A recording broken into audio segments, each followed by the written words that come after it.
Hungarian capital, Budapest, is situated on the banks of the Danube in Central Europe. It's the political, economic, and cultural heart of the nation, and one of the most beautiful and livable cities on the continent.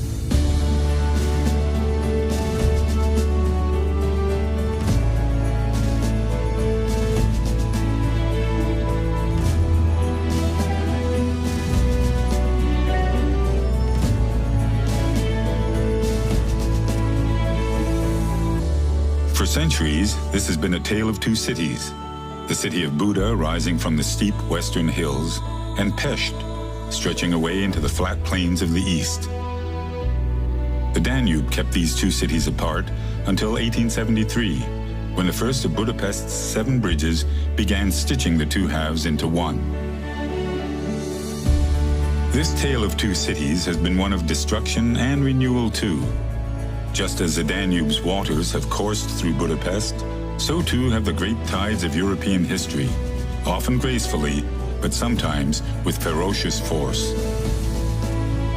Budapest is a big city, and navigating its patchwork of districts can be as challenging as understanding its complex history. For a sweeping overview, head to the Citadella on the Buda side of the Danube, and take in the views from the 19th century ramparts on Gellert Hill. Just upriver from the Citadella is Budapest's oldest area, the Castle district, which is filled with medieval, Baroque, and 19th century buildings. Ride the 150-year-old funicular up Castle Hill to Buda Castle.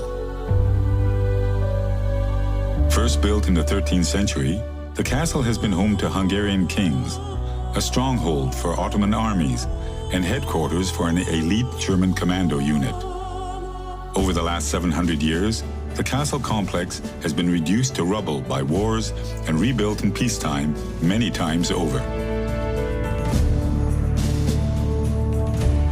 At the northern end of Castle Hill rises the defiant spire of Matthias Church, which served as a mosque during the 150 years of Ottoman rule.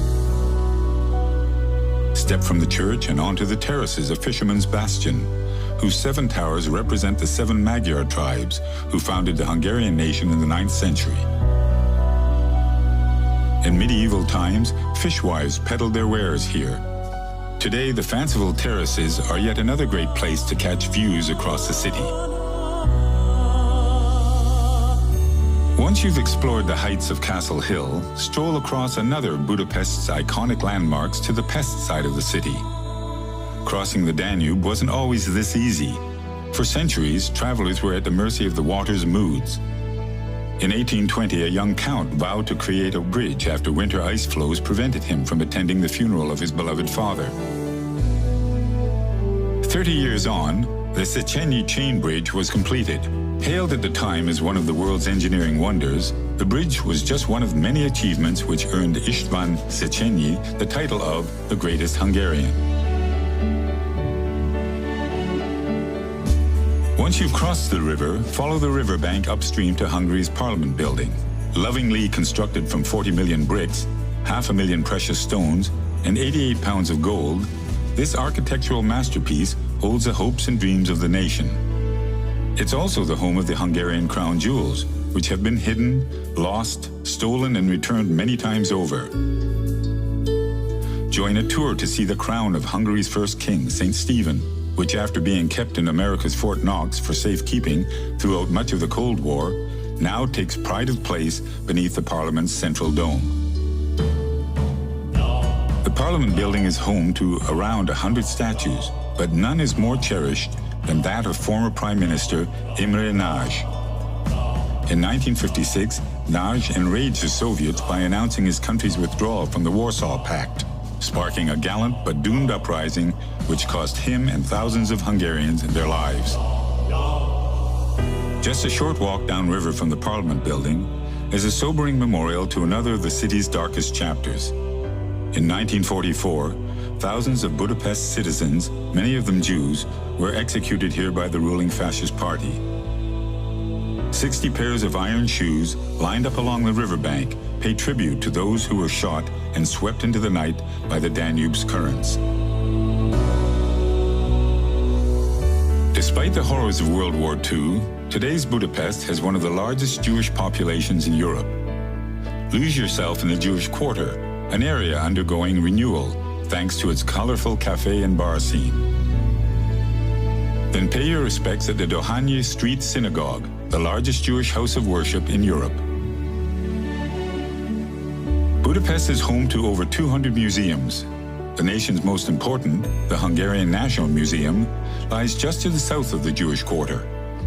Here you can explore over 1,000 years of Hungarian history, from the days of the Magyars to the Stalinist era and beyond. But this is more than just a building dedicated to the past. This is a place where history was made. In 1848, the first calls for revolution rang out from these very steps, inspiring Hungarians to rise and throw off the shackles of their Austrian overlords. Like so many of this city's historic buildings, the story of St. Stephen's is filled with drama. The basilica took 54 years to complete. It would have been finished years earlier had a storm not caused the dome to collapse, forcing the builders to demolish the entire basilica and start from scratch. Thankfully, the new dome has held firm now for over a century, a reassuring thought as you take in the views from its top.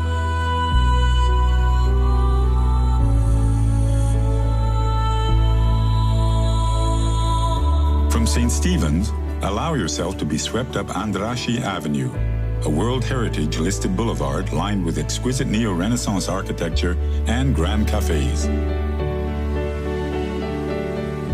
Not far from St. Stephen's is another temple, this one celebrating the European gods of music. Even though the curtains first opened at the Hungarian State Opera House over 130 years ago, the acoustics here are still considered among the world's finest.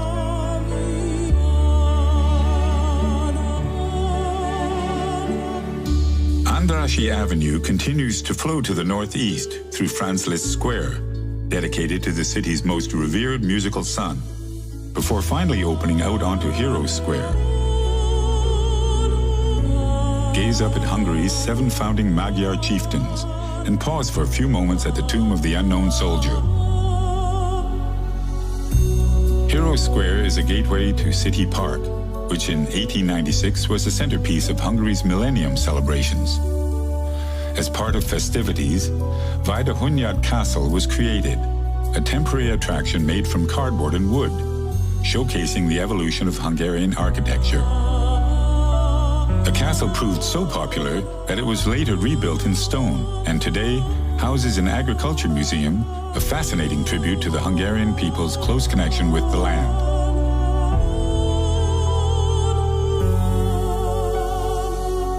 City Park is also the home of the Széchenyi Thermal Baths, a vast water palace of pools, saunas, steam cabins, and massage rooms. Budapest lies across a network of over 125 thermal springs.